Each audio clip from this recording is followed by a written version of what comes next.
All right. Hello and welcome, everyone. My name is Andrew Krauss.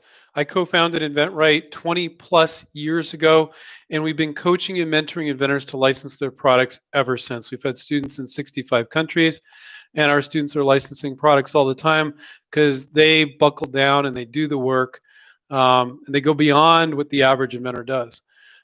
This is a Thanksgiving week. It is Monday of Thanksgiving week, so I don't know if we'll have as many people attending today. Some of you might be on vacation, so we might cut it a little bit short if I don't get enough questions, but you guys know I love answering questions. So really looking forward to this. So just start typing your questions in the questions box. If somebody can type yes to me, it doesn't have to be all of you, just one or two. Type yes that you can hear me just to get a confirmation. One time I did one of these. There we go. Thank you, Christopher. Thank you, Duanguo, Gemini. Thank you, everybody. Also, if you could, hi, Christopher. If you could type in your first name. So if you've got a funky YouTube handle, I can address you by your first name. It's not mandatory, but you're welcome to do that. And I just want to wish everybody a happy Thanksgiving in advance if you don't stick around for the whole session. Yeah, maybe you're spending time with your immediate family and not your extended family, but whoever you're spending time with or just thinking about, I hope that you guys all have a fantastic Thanksgiving. So let's just jump in here. Christopher says, I've done my research on why my product could be successful and developed a store shelf quality prototype. Okay. I have not found the selling and licensing part of being creative. I'm not fond of the selling and licensing part of being creative. Any tips for me? Licensing agent ?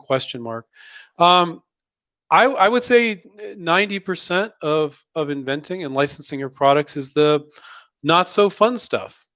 Coming up with the idea, maybe even making a prototype, maybe that's 10%. It's a very small percentage of it. Being consistent and pushing your ideas out, that's the big piece of it. You can do it. We always tell our students spend 2 to 4 hours a week, or 2 to 6, sorry, 2 to 6 hours a week, and that is enough time. You don't need massive amounts of time. You need discipline. And the average creative person, a lot of creative people aren't that disciplined. All the stuff we're going to show you to do is not as much fun as inventing, but you have to do it because it's really hard to find somebody that it's going to be as excited about your product as you. And as far as a licensing agent goes, I can tell you in the 20 years I've been doing InventRight, I talk to somebody about every other day that's been taken for 10 or 12 grand by a invention promotion company. And they just pretend to work on their idea, I think, for a year. And then at the end of the year, they go, oh, there's nobody interested, And so I have never personally met an inventor that had an invention promotion company license a product for them. It wasn't that long ago that in the toy business, yeah, there's agents in the toy business, but even those are kind of falling by the wayside for the most part. Most toy inventors are just going direct to toy companies, which toy companies in the past weren't open to that. But for other product categories, and including toys now, you need to go direct. You need to do the work. Nobody is going to do the work for you. They'll either ask you for a ton of money to do it, and then nothing will happen, and now you're out a bunch of money. Now your spouse or boyfriend, girlfriend, or whoever is going to be like, you're not doing that again. You spent 10 grand, didn't go anywhere.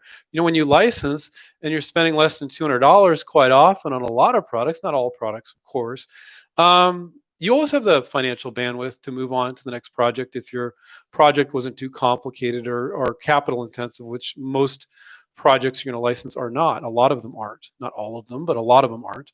We have students that are working on, we call our clients students, working on very complex projects and spend a lot of money proving out the technology, what have you. But for a lot of products, you can spend 75 bucks on a provisional, a few bucks on a sell sheet virtual prototype, and you can be in front of companies, and you can make, pretty good money with licensing over time. It's not a get rich quick thing. Takes them 3 to 9 months to launch the product quite often. Then the product needs to be in the store for 3 months. So pretty much guaranteed, never expect you're going to be earning royalties. My chair is way too low. It's weird. Let me get that up there. Okay, there we go. Pretty much you're never going to be earning royalties in under a year. It's very rare. Maybe you get them to pay for your patent or something like that. but it's not a get-rich-quick thing. Now, if the company is big, when you license to a big company, you kind of are that big company. So if they can sell 20,000, 50,000, 500,000 units a year, it depends on the product, that's not craziness for these big companies. So you can dream big when you're licensing and make it happen without all that financial risk. So Christopher, you might not be fond of the licensing part, but it might be because you're not doing the right things and you're frustrated about things you don't need to be frustrated about. I'm not pitching or coaching, but you come across these little issues when you're with the coach. They fix it really quickly. When you're on your own, sometimes it'll hang you up. We do try to give a lot of free information away on our YouTube show, so keep watching our YouTube show. Maybe some of the shows we've done will address those things you're frustrated with so you can move forward. But people do get stuck and they get frustrated when they're on their own. So my answer is you need to do it. Nobody's going to do it for you. And the people that are doing it for you, most of them are just trying to take your money. Not saying 100% of them, but most of them. So you don't have a choice. And you have to decide if you want to do that work. But I'll tell you, most of the work is not the inventing.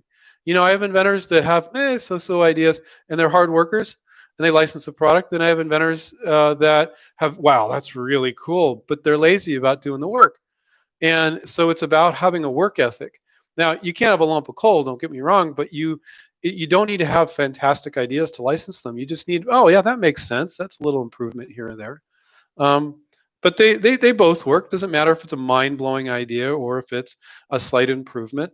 But you have to have the work ethic. You have to do the work. And Annie Bonnie, sorry, I never know how to pronounce that. Anna Bonnie. Hi, Andrew. Should I still make contact with companies even though their website states they accept outside submissions? I think what you probably meant is your website states they don't accept outside submissions. So sometimes they might say that. But if you call the gatekeeper, or you email a marketing manager on LinkedIn, or sorry, message a marketing manager on LinkedIn, and they're like, oh, send it on over. Sometimes they don't observe that. Usually when they put it on their website, though, it's probably going to be accurate. But if you're like, oh, this company's so perfect, go ahead, call the gatekeeper, try to reach out to a marketing manager on LinkedIn or via the phone or via email and see if they'll go around it. That does happen sometimes. So I'm assuming you're saying that they don't accept outside submissions. You wrote that they do, but JCH Express, what would you say a marketing manager values most or likes best about when looking at ideas for new products and people that submit with IR or on their own? Okay, well, all our students submit directly to companies. We don't act as an in-between ever. So our students know exactly what's going on all the time, which when you get these so-called agents, you don't know what the heck's going on. Oh, no, I can't disclose who I submitted to. That's confidential. It's like, really? Just submit directly so you know what's going on. But what do they value most? A couple things they value. They value the fact that you took a look at their product line and you're not sending them a product that clearly doesn't match their product line. That you're not going so far out in left field, not right field, left field, that you're respecting their time. So, and they also value a good sell sheet or video that they can get in 6 to 10 seconds. So they don't have to spend a lot of time on. So those are the two biggest things that they value. They also value inventors that are not unrealistic, like I want $250,000 up front or some junk like that. They value inventors that don't ramble in emails. They value inventors that seem to have their act together, so they're not going to be embarrassed when they tell other people in the company about you and your product. So those are all important things. Again, to restate all those things, they value a clean, clear marketing piece, sell sheet or video sell sheet, so they can get it right away. They value that you looked at their product line. You're not sending a bicycle to a mattress company. That's an extreme example, but you get the idea. You took the time to look at their product line.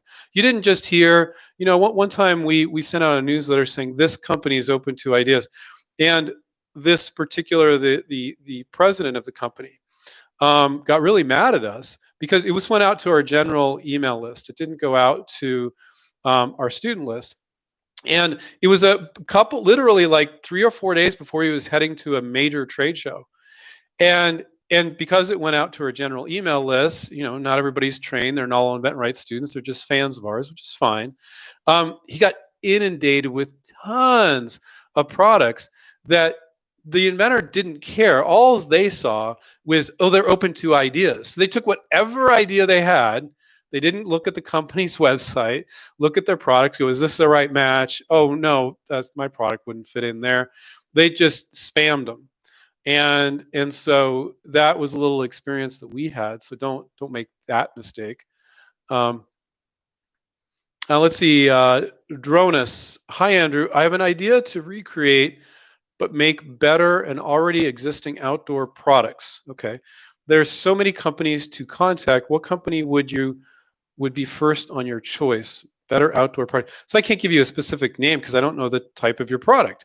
You have to look at companies that are a right match for your type of product. Outdoor products is awfully general.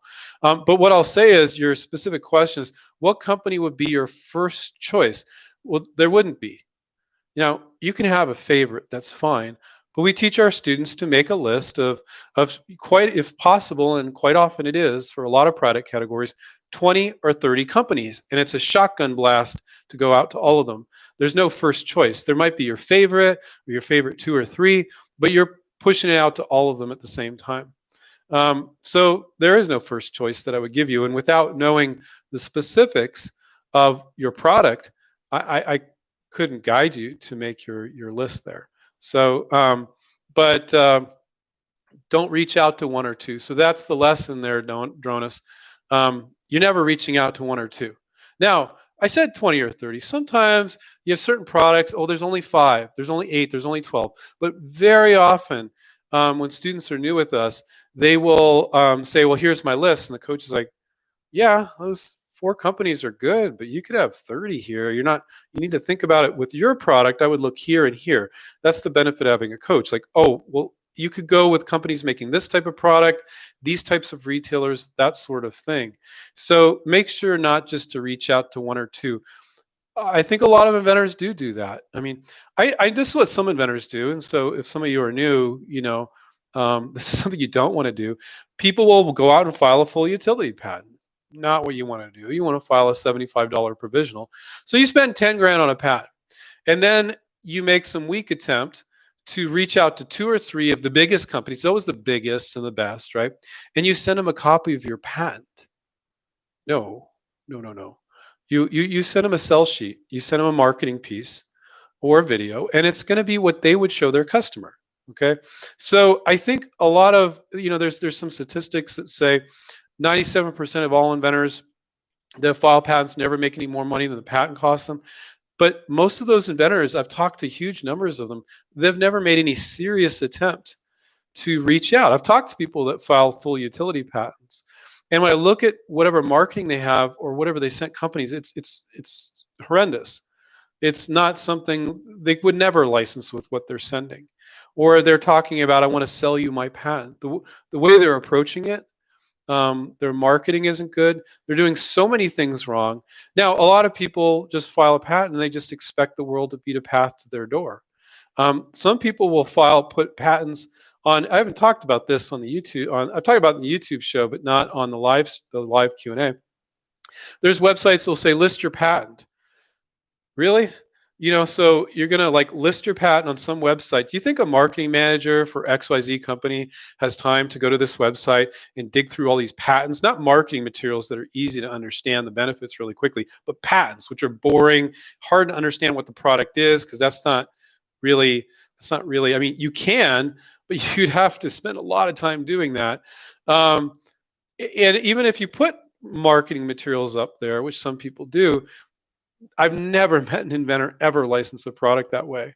But these are the feeble things that a lot of people do to try to license their product that will just go absolutely nowhere. So a lot of those statistics are because people just file patents and then they don't do anything after that. The vast majority of them don't even do a damn thing after they file a patent.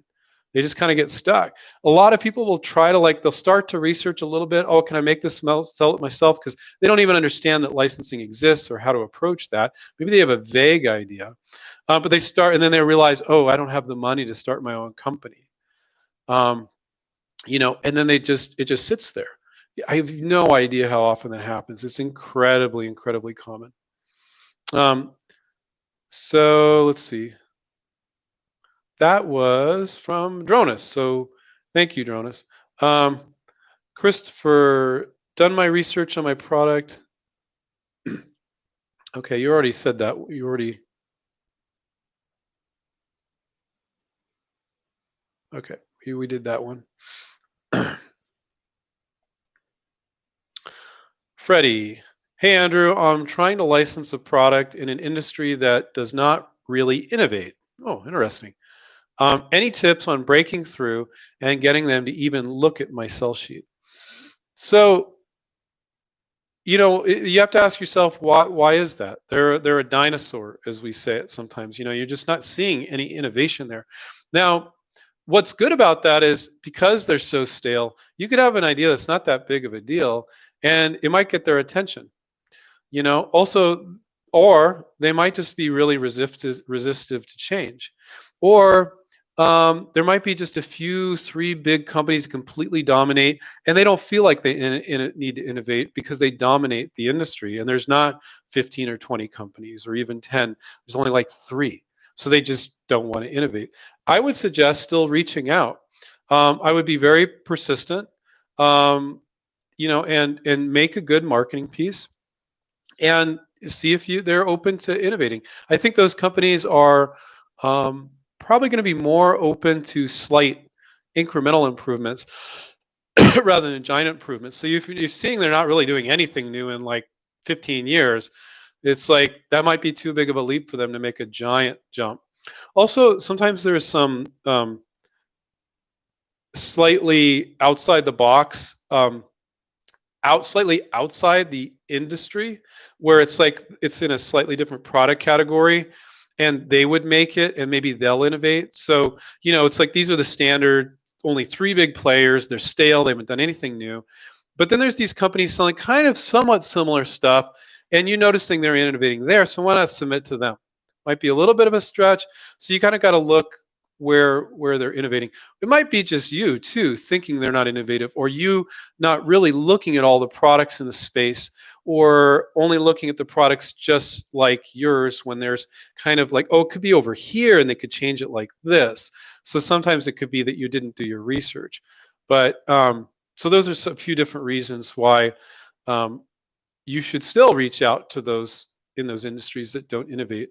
If you could type to me what industry it is, that would be great. I'd appreciate that. And I'll get to that later and jump back to it.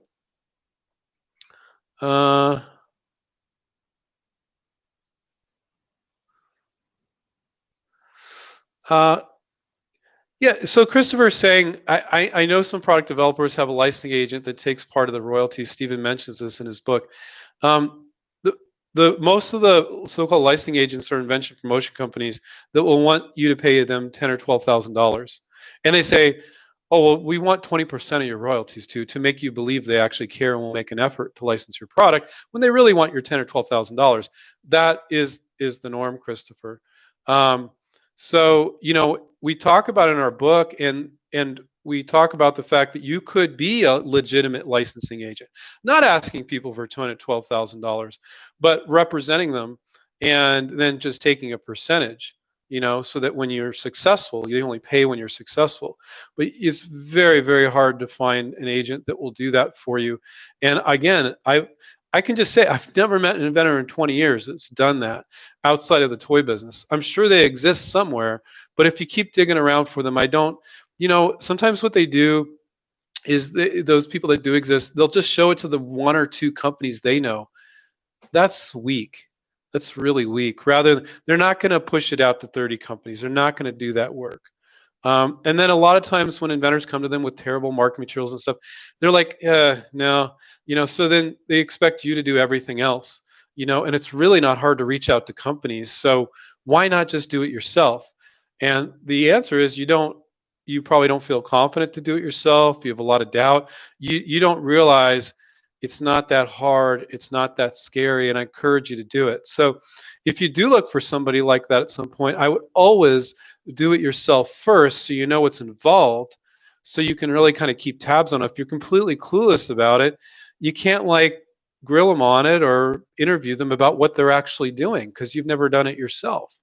I'm not saying you need to be successful. So if you do find somebody to do it completely on the come without charging you a dime, first ask them about their track record. How many products? And if there's no track record there, I think it's a waste of time. And even if there is, well, how many products have you worked on? How many? Anyway, you can ask those questions. So you're going to spend a long time looking if you're looking for that. Yeah, we have a somewhat decent attendance for Thanksgiving week, so that's pretty cool.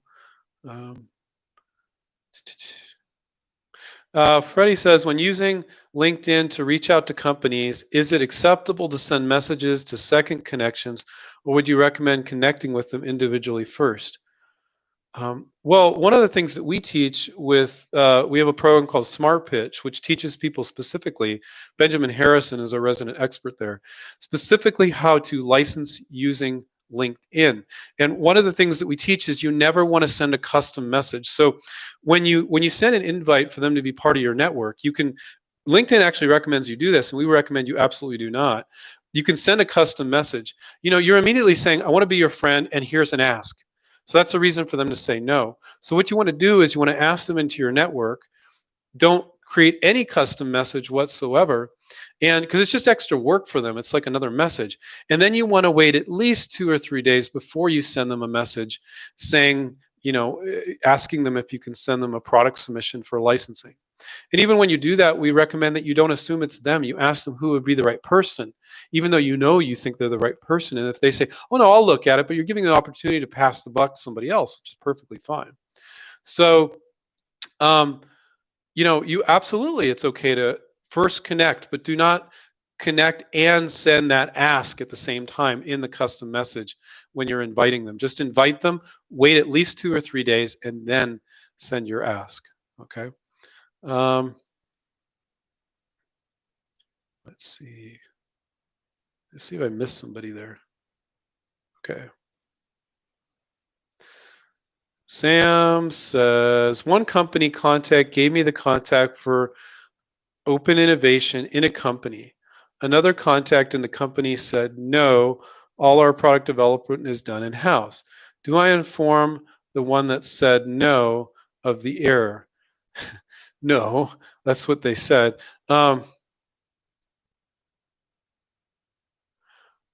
Okay, so what Sam is saying is actually not completely uncommon. He contacted one person in the company, and they said, contact this person. They're our open innovation manager. They'll receive your idea. Now, Sam contacted another person, and they said, no, we use our own in-house product developers. So the answer is really simple. He gave you the answer. We use our own product developers. We don't receive ideas from the outside. That was that one guy. But the other guy gave you a different person that said, this is our open innovation guy. Send to him. So send to him. You already got an answer. One guy said no. Now, in some companies, another guy will say, okay, send it on over. That happens sometimes. So the answer is simple. Go with the one that you can get into, but you don't correct the person that said, we don't receive ideas from the outside. No, I think you do. I mean, that's just freaking rude. That's what he believes. That's what he wants to do. He doesn't want to receive it. And that's his response. Now, he may be lying too. He might be just busy, and that's his way of getting rid of you. That's fine. But but that's how he feels. So that's not going to change. These are just people. And so some companies, you could contact 8 people in a company because the attorney read them the Riot Act. They're all going to say the exact same thing. Some companies. Another company, one would say no, and another one would say, yeah, send it on over. That's true. And see, that's a very important thing to learn. So if you guys learn one thing tonight when you're submitting exam, that's not that normal. So just go to the guy that the other person sent you, said, this is our open innovation guy. Okay. Let's see. Jeff says, if after leaving a stumbling voicemail message that sounded like asking a senior to the freshman dance, should I call and leave a better message or just move on? I wouldn't worry about it, Jeff. I would send an email instead, and they won't make the connection that you were the person that left that voicemail. They will almost never respond to your voicemail. A lot of people barely even check their voicemail. So, sometimes it's okay if you leave voicemail and you say, "Can you email me?" Maybe you give them your email address. Kind of awkward. If you ask the gatekeeper for their email, maybe you send an email. They won't make the connection, so don't even worry about it. But don't leave another voicemail. Reach out to them on LinkedIn. Try to get the email address from the gatekeeper. Some will go, "Oh yeah, here's their email." Um, some won't give it to you in a million years. No, you gotta leave them a voicemail. So they won't even remember. So just reach out to a different way. They won't make the connection that that's you. Okay. Um, okay. Matt. Hi, Andrew. How do you feel about using someone else's product picture in your sell sheet, like as the sad black and white pic of how not to solve the problem? Is that acceptable or bad form? Okay. Um, Okay, so what you're saying is you're using somebody else's product, like you've got a DRTV, and we've said this before, like you maybe have one pic that's like, usually you do this in videos, but it's like black and white, and then it's like color in the video. Oh, this is the solution. Like this is the problem, all messed up, black and white. Solution is in color. So what Matt's saying is he's doing that in a sell sheet, which is a little unusual, but I think it would work. Um, and I would have to see it to tell you for sure if it would work, Matt. But you're saying, is it bad form to include the picture of their product? Um, when you're privately sending something and you're not publicly doing it, there's something called fair use. And you can use people's logos and images of their pictures and stuff, but you need a disclaimer at the bottom that says all logos, trademarks, and products or the rights of their respective owners, and we claim no rights, and these pictures are just for illustrative purposes. So now you can't do that publicly, but if you're privately showing it to a marketing manager, that's considered okay.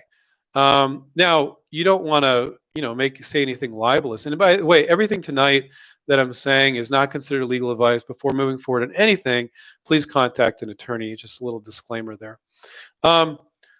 So, yeah, you can include pictures of other people's products and things. Like, I'll give you an example of what not to do. I had this one student once, and I was helping him out, and I didn't know he had a website.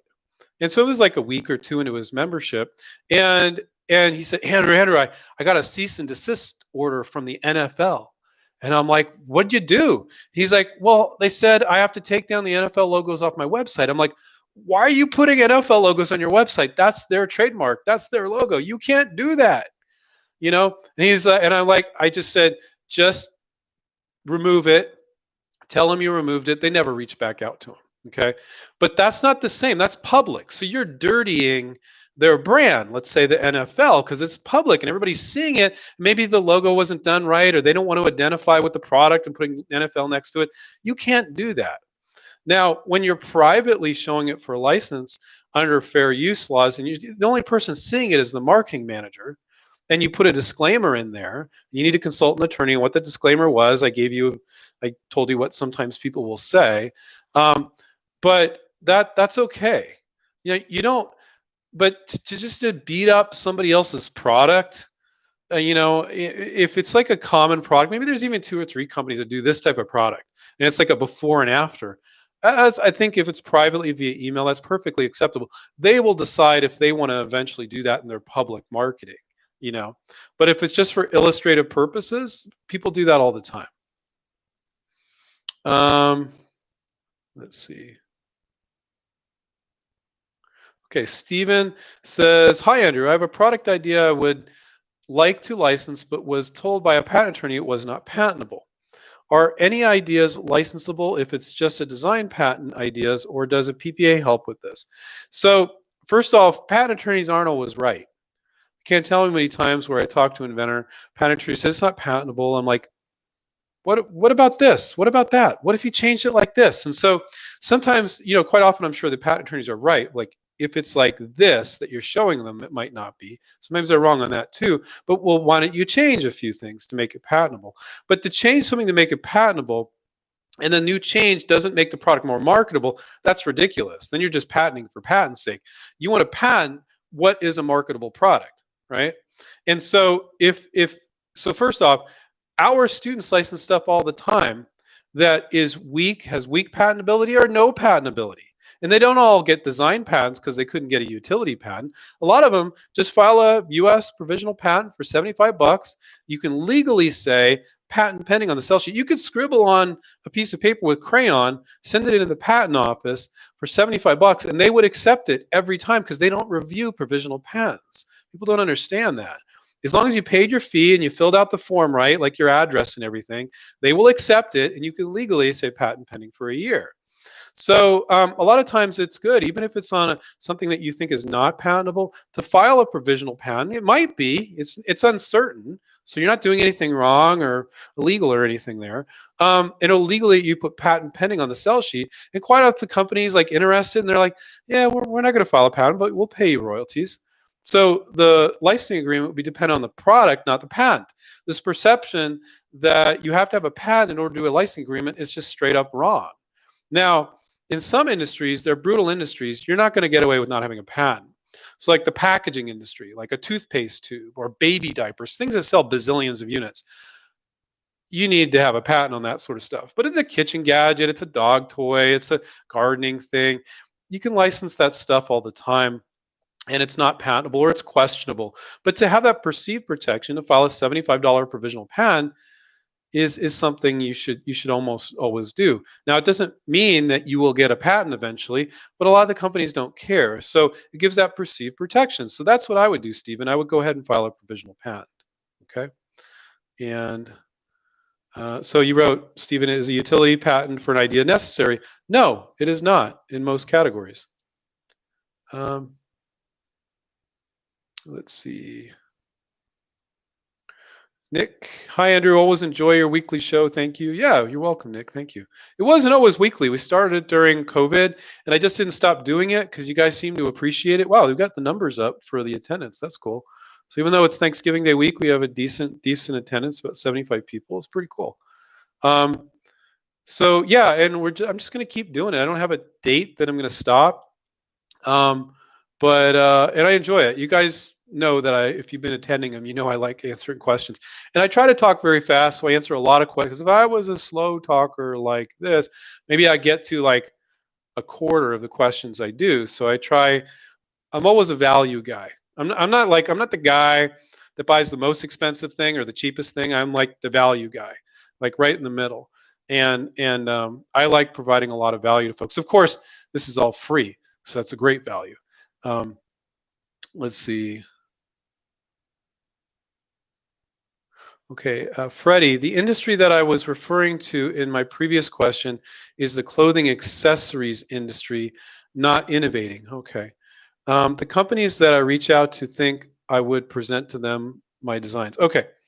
Well, I completely disagree with you. Clothing accessories, like Spanx was very innovative. I could think of some innovative clothing products, but you are correct. The clothing business is brutal. I mean, a designer will come out with a new product line, and like a month later, 2 weeks later, there's a bunch of people knocking it off because most clothing doesn't provide utility or functionality. It's just design. So there's a ton of people knocking them off. Now, they can't knock off the name. If it's Isaac Mizrahi or whatever it is, the name of the brand, if it's Calvin Klein or whatever, that's how they protect themselves with strong branding. So somebody can't sell clothing that has Calvin Klein on it, but they can sell the exact same design. But there are products like Spanx and a few products like that. I don't know if you guys know what Spanx are. Look it up. I think it's SPANX. And other products that do have functionality and utility, and so there are products you can do in clothing where they do innovate. So I don't agree that there's not a lot of innovation, but I don't agree that there's none, but I agree there could be a lot more. And if it has functionality and utility, but it's a very difficult industry to license in, Freddie. And you kind of, you want, what I just said about the clothing industry where they just knock each other off, that's not true of other industries, but it is true of clothing. So you need to have patentability there. it's critical. That's one of those rare industries where you really need some sort of patentability. It's just not going to work. Um, let's see. Um, you didn't type your real name. My Oh, that's a fun name. My Jolly Cat. Okay, My Jolly Cat. When to follow up? Hi, Andrew. When to follow up if a company didn't check back after they said they'll email me back in a week or so? When to follow up? Well, they said they'll email you back in a week or so, so I would wait always a little longer than they said. So a week or so could really mean 2 weeks. So I would wait 2 weeks and then email them back. I think that's a good period of time. And when you email them back, God, do not send them email. Did you get my other email? Like send them everything included in that follow-up email so they can see the email chain and anything is attached. That is so annoying. That's one thing that really annoys marketing managers. Have everything neatly attached. Don't say, did you get my other email? So they have to search for it. They don't have the freaking time for that. Okay. So, but yeah, 2 weeks is fine. Uh, Melissa says, what is the best way to get my product priced?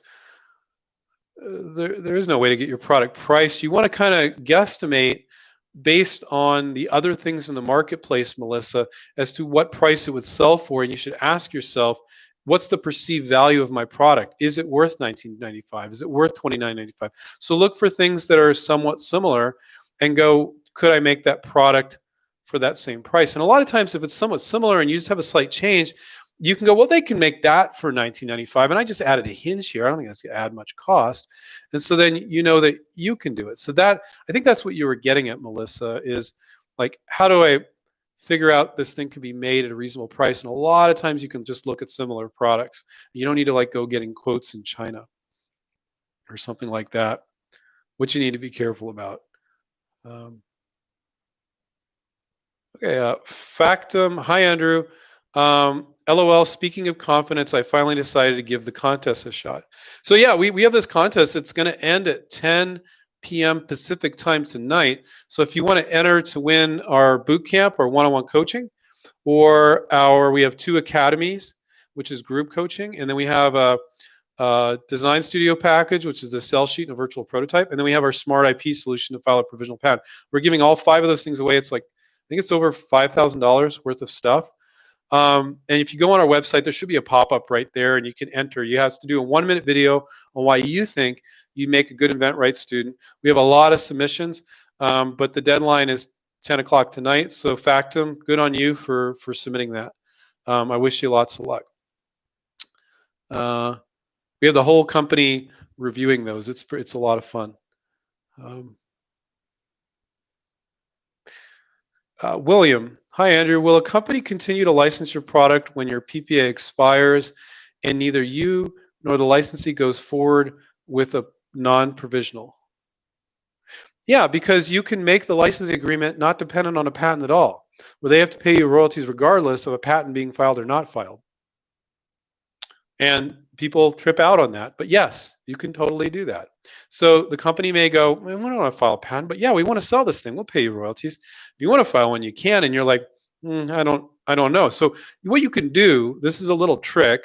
You could file, because you haven't made it, if there's no public disclosure has been made yet, sold it as swap meet, put it up on a website, no public disclosure has been made yet.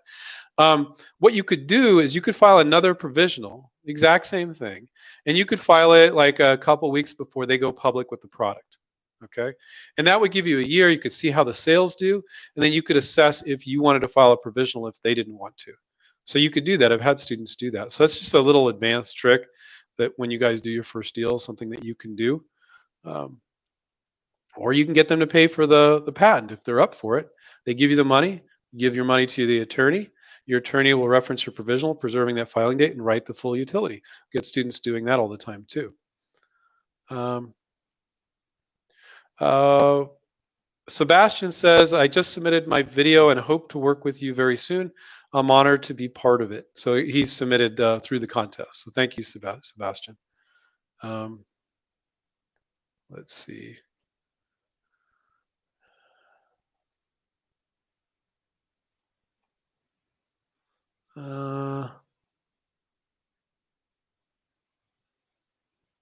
Duke says, "Hi Andrew, do you have any advice for inventors who are not knowing where they are in the process of developing their products?"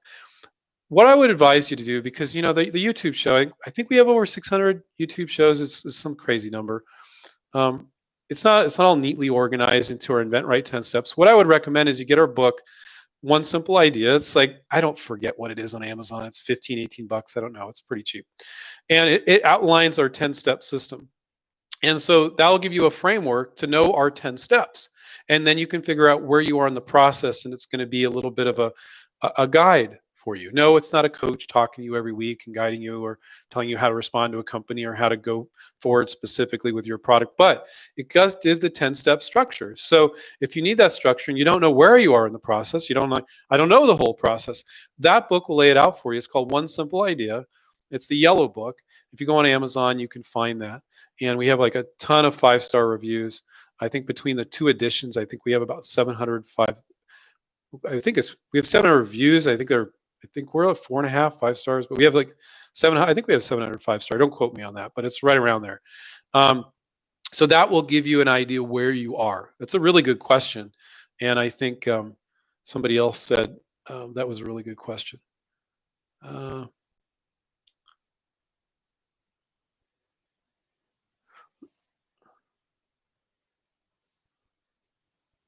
Okay. The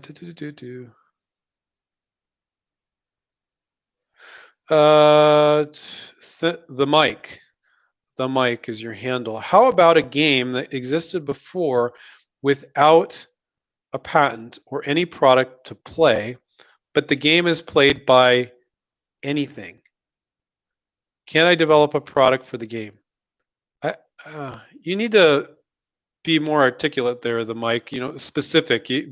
Write that up again and I'll answer your question. It's too confusing. I'm just going to make up what your question is.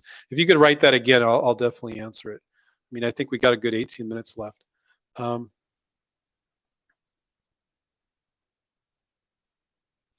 Bohemian Hill, I know you get this a lot, but do you have any sell sheet advice? Also, what is the best way to get your idea to a company? I'm going to give you a piece of advice that I gave somebody I was talking to earlier today. First off, I can't explain everything about sell sheets in a few minutes, but they need to understand it in 6 to 10 seconds. So I'll give you this advice. When you have a sell sheet or a video, put it on your laptop. Okay, and you can do this with friends and family. It cannot be any friends and family that you've ever talked to the product about before. Now, I don't care. It could be Uncle Joe that's kind of mean and he says, sarcastic things, or it could be your mom that's always like, "Oh, honey, that's beautiful," or somebody in between. It doesn't matter. This will work with anybody. And if it's somebody outside of your family, somebody you don't know that well, get them to sign an NDA. But put on your laptop, or it can be a desktop, and you got to stand behind the monitor, behind the laptop, spin it around or stand behind and just stare at their face. You turn it on and you just look at their face. And what you're going to do is see if there's confusion in their face and listen to the questions they ask you, but do not say anything. Well, what does that do? And say nothing, stone face, just look at their face. And if they are asking a bunch of questions and they're not getting it, or they look really confused, or maybe they look at it and they're like, "Oh yeah, that's cool," and they say that within like 4 or 5 seconds, you're good. But if they don't, they're like, "So does the doohickey over there, or what? Why would I get this?"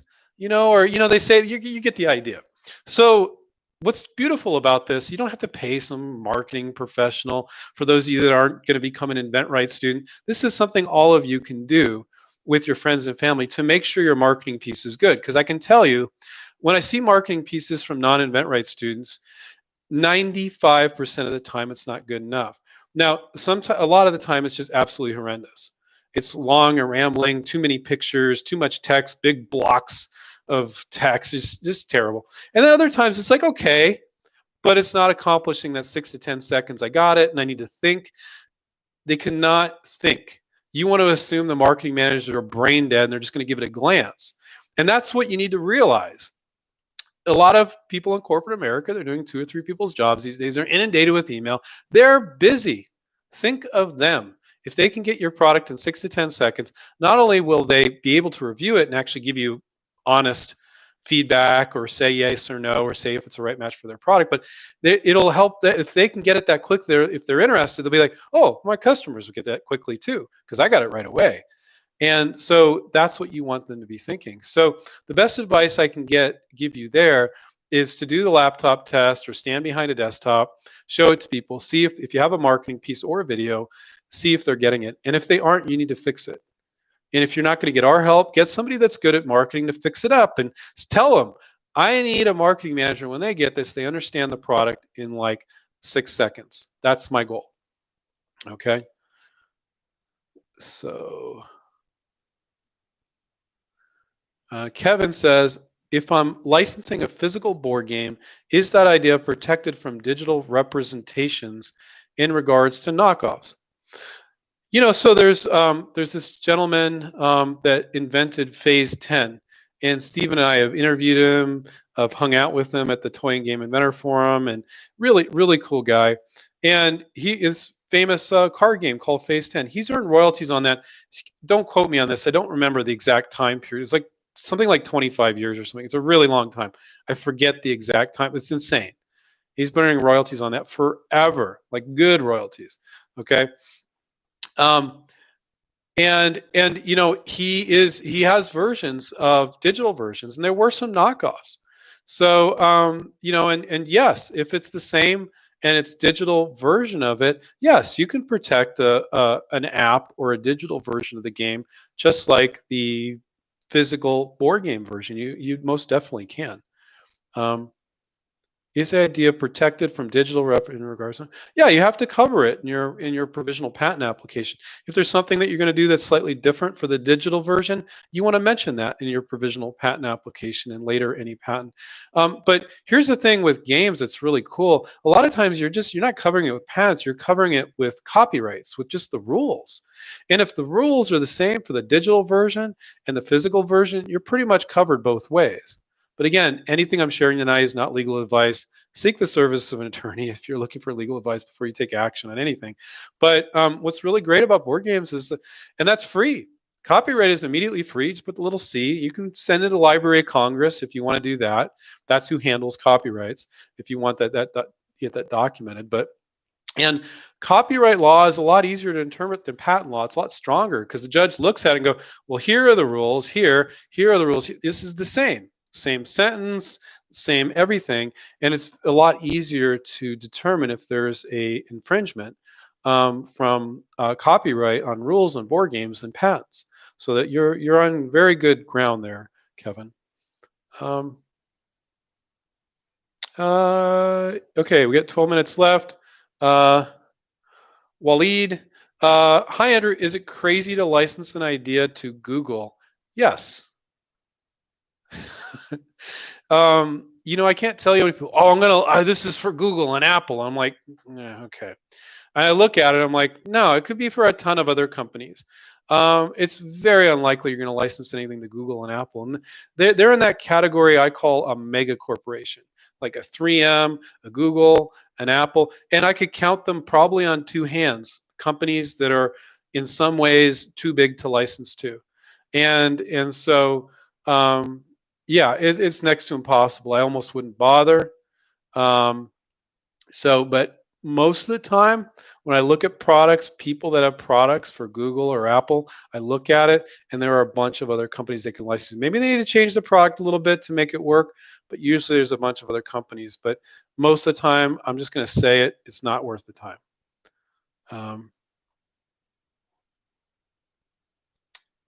Debbie says, how do I find information regarding a certain product line? For example, how many households own a doorstop, or how many doorstops were sold last year? Who cares? I don't care. It's not worth your time to research that, Debbie. And if you do that research, and this is a rookie move that some inventors make, you could find that research. And then you tell the company, well, this is how many doorstops were sold. And if we only sell 1% of the market, we'll get rich. Never, ever, ever say that.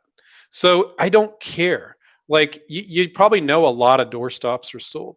You know, if you see them in a Walmart and a Home Depot and a Lowe's, let's say it's a doorstop, you know they have huge distribution. You know that company's qualified, license it to them. Don't do analysis by paralysis. You don't need those facts. They know those facts and they're irrelevant. They're not important. Now you can find it if you want to get that information. Occasionally it does make sense. I'm not saying it never makes sense, but never quote it back to them because it just looks green. And then especially say, if we only get 2% of the market, they're selling doorstops. You're going to show them the doorstop. They're either excited about it or they aren't. You don't need to know how many doorstops are sold in the world.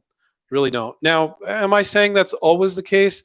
No, there might be products where it does make sense to do some research there, but our students don't do it. It's just a time suck. It's not necessary. Some of you are probably surprised to hear that. I mean, if you're starting your own business and manufacturing and selling a product yourself, do you need to do that kind of research? Yeah, I would say you do. You need to know all the players, but I don't think it's relevant when you're licensing.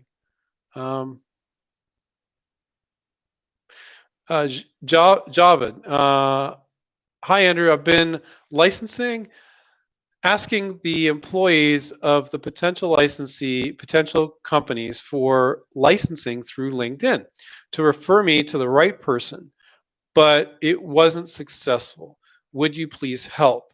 You just have to do more of it, Javed. So asking employees. So employees, you know, I mean, I would reach out to marketing managers, but also reach out to other people. And so it's okay to reach out to 3 or 4 or 5 or 6 people in the company asking that. Some companies, the employees aren't on LinkedIn. You need to call on the phone. Other companies, all employees are on LinkedIn. Maybe some of them, a bunch of them have a profile. Some people have a LinkedIn profile are only visiting it when they're worried they might lose their job. Others are on there every freaking day and they'll respond within an hour. It's all over the map. So my guess is you don't have a large enough sample size. You haven't reached out. And you know, if you were an InventRight student, I would say, which I think you are, Java, didn't you become an InventRight student? If you could type in, I thought you did become an InventRight student. You should get into Smart Pitch, talk to Benjamin Harrison, our LinkedIn for Licensing expert, on those live sessions. Those live Zoom sessions we have for our students. Quite often, like students will not have some success initially. Ben gives them tips on let's tweak this in, and then they start to have great success. But Java, type in if you became a student. Yeah, that's what I thought. I was like 99% sure. So jump into the Smart Pitch session, talk to our resident LinkedIn for Licensing expert, Ben. Tell him with everybody listening, this is what I'm doing. And let him tell you what you should do next. And he's turned a whole bunch of people around that way. He's fantastic. So make sure to do that. Oh, I knew you were an InventRight student. So let's see what else we got here. Sam says, does the PPA application need to be notarized? No, not whatsoever. You just send it in to the patent office. When you use our Smart IP software, Sam, it gives you instructions for submitting it to the patent office. And so, no, there's no need for it to be notarized at all. It's a good question, though.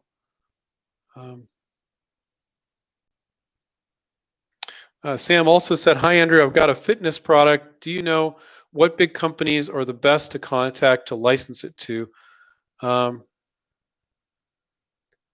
Yeah, you know, so we teach our students to make, based on the product, to make their list from scratch. So it's a methodology. So if you're on with the coach, we would be guiding you as to how to make that list. We don't go, oh, that's your product, Sam. Here's your list. Here's the 12 companies that you should call, or 20 companies. Like we're going, well, you should look for this type, and you should look over here and look at these types of retailers and do this and that. So it's a methodology that once you've done it for a product or two, you'll never be asking again, how do I make my list of companies? Then you had another part of your question. Also, does InventRight ever invest in products to go through the manufacturing and selling? No, we're all about licensing. You don't need investors when you're licensing. When you license to a big company, it's their money. They have unlimited money for a product that sells well because they have lines of credit. Maybe they have 50 or 100 products in their line. And you're going to utilize their existing workforce. So utilizing economies of scale, so they already have manufacturers reps constantly calling on the retailers. They already have a manufacturing guy that is just one more product. He's going to take care of manufacturing. They have everybody in every department, accounting, every department. And then they already have distribution. So they're in 30,000 stores. Boom, you're in 30,000 stores. So you don't need investors. They are investing in your product and have the workforce and have the distribution. It's a beautiful thing. So everything's already lined up for you there. So no, we do not invest in, because we don't do venturing. We don't tell people to start their own business. And we don't take any percentage when people license their product either. Our students keep 100% of whatever they do. That would get too sticky and silly. We don't do that. Um,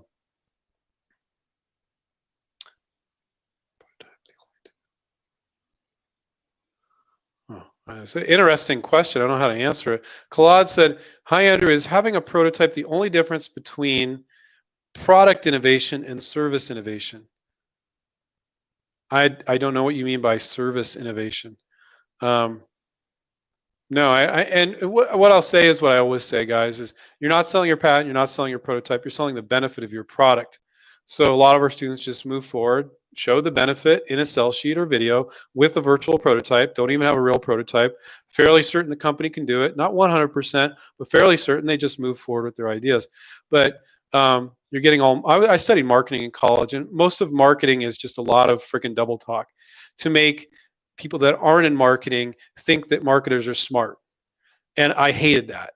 I think, why not bring it down to a simple level? You don't need to come up with all these complicated terms for simple concepts. And so when you say, what's the difference between product innovation and service innovation? I have no idea what you're saying there. But you can, when we have 4 minutes left, you can clarify. But it's a good question. You're not selling your prototype. So yeah, anyway. I always love your handle, Handy the Sock, which you never type your real name, or maybe sometimes you do, but I don't remember. Hey Andrew, when approaching a company, when trying to get them to license your character brand, would you mock your brand on their category in more chance of them taking your license brand? Okay. So it gets a little complicated with the brand licensing. I mean, so Handy the Sock has a character. I don't know, maybe it's a sock. I don't know. Bad joke. But it's a sock puppet, right? Handy the Sock. But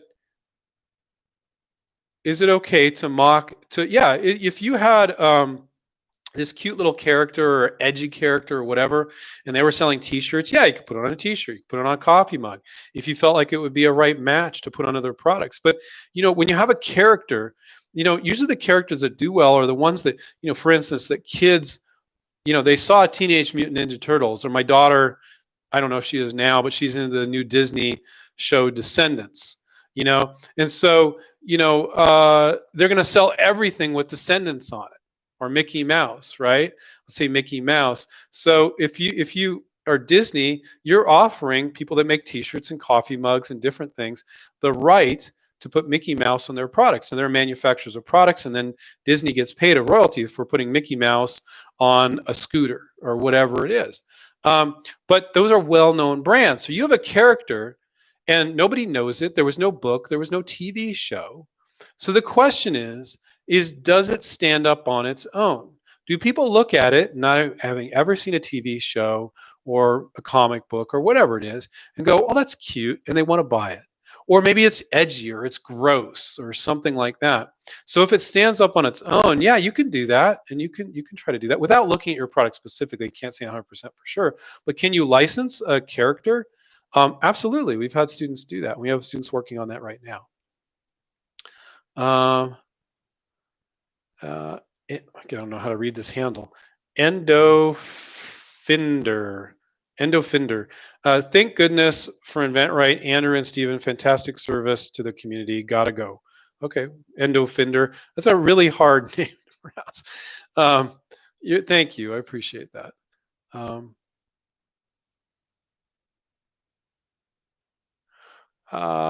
Ricochet Entertainment Group. Hey, Andrew, thanks for your service. Can you define the pitch seasons? For example, if I pitch in the fall, should my product be for the winter or spring? I don't know why you're saying that. I suspect you're saying that because we had Jan, the CEO, and founder of Kickerland on last week, and he talked about submitting seasonally. For most products, that's not going to be the case. You're just going to submit, and when they say no, then you can ask if they have seasonal preference on when to submit. A lot of companies don't. A few companies do. So I wouldn't overthink it. I would just submit. And when they say no, you can ask, you go, is there a particular time of year it's best time to submit this type of product? And if they say, oh, yeah, typically we're looking at those in the spring, and you're like, oh, it's not the spring yet, I wouldn't hesitate for a second to resubmit that when they told you. So I would just submit, and then if you want to ask them, and then resubmit during that time they said it was ideal. Most companies just going to take ideas year round. So don't overthink that. You can have paralysis by analysis on that. My guess is you watched that webinar just last Thursday, and that's why you're asking that question. Bohemian Hill, thank you, Andrew. I appreciate all the advice.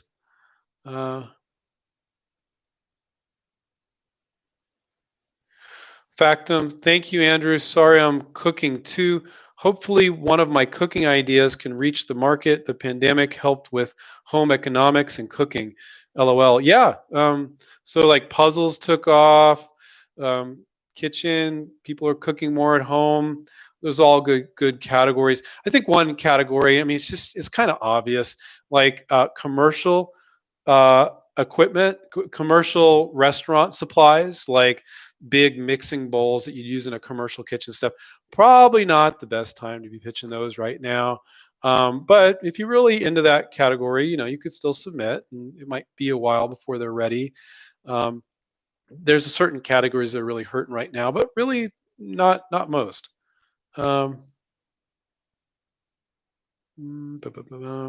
Sam says, have you or Stephen ever been in front of a judge over patent infringement?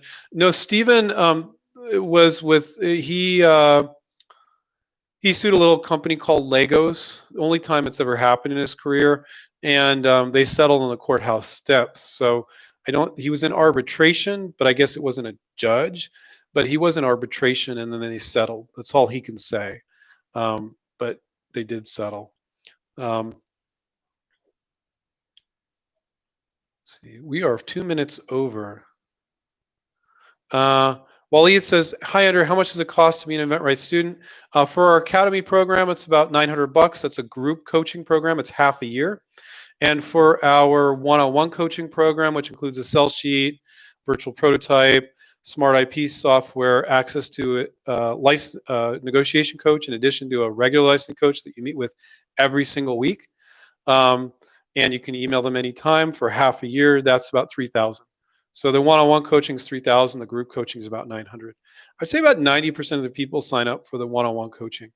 But I'm proud that we have an affordable option for people that are really tight financially too. Okay, so I want to remind everybody to take care, keep inventing, and spend time with your maybe immediate family, maybe extended family, whatever you guys decide was right for you. I'm not judgy there. Whatever you decide is right for you is right for you, and stay safe, stay healthy, and this is a time of year where you're thinking about your inventions, maybe a little more so because you have a little free time. You're not so busy with work and other things you're doing.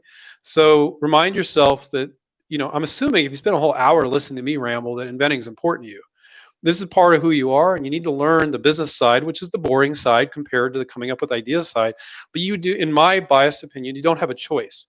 You have to learn this business side of inventing, and with maybe that involves watching your YouTube show, maybe getting our books, maybe signing up to be one of our students, or going it all on your own. But whatever you do, spend time every week, make it part of your weekly routine, and learn from your mistakes. If you're with us, you're going to make a lot less mistakes than on your own. But if you're on your own, learn from your mistakes and just keep moving forward. And realize that most inventors, they rip themselves off out of their own fears. It's very rare that they get ripped off by companies. So not doing anything, every moment you don't do anything and don't move forward and don't reach out to companies, you're ripping yourself off. So don't be afraid, go for it. If you need legal advice, always seek the services of an attorney. And if you need business advice, we're always here. And I remind you guys, take care, keep inventing, and we'll catch up with you guys next time. See ya. Bye.